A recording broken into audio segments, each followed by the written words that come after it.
নমস্কার দর্শক, আপনারা কি এই মুহূর্তে ডিজিটালি জনগণনা ওয়েবসাইটটি থেকে সেলফ এনুমারেশন করতে যাচ্ছেন?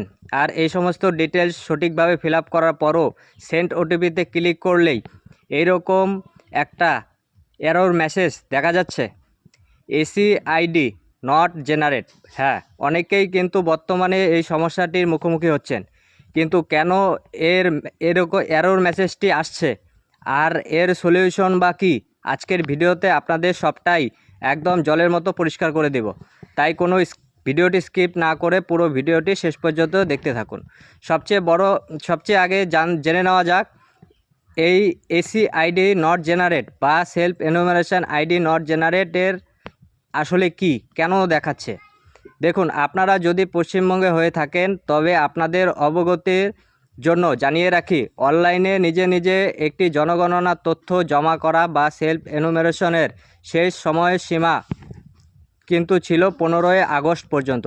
যেহেতু আজকে 16ই আগস্ট, তাই অনলাইনে পোর্টালের মাধ্যমে সেলফ এনুমারেশন উইন্ডোটি অফিসিয়ালি বন্ধ হয়ে গেছে।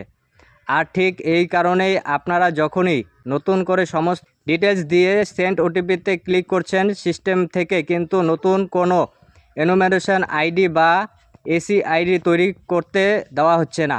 তাহলে এখন আপনাদের কি করণীয়?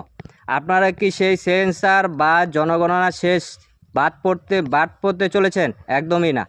আপনাদের দুশ্চিন্তা করার একদমই কোনো কারণ নেই।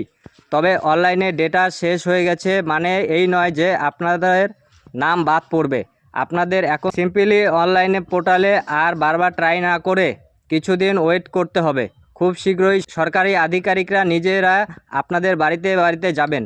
তারা নিজেরাই নির্দিষ্ট ফর্ম বা ডিজিটালি ডিভাইস নিয়ে আসবেন এবং আপনার পরিবারের সমস্ত তথ্য সংগ্রহ করে এই জনগণনার কাজটি সম্পন্ন করবেন।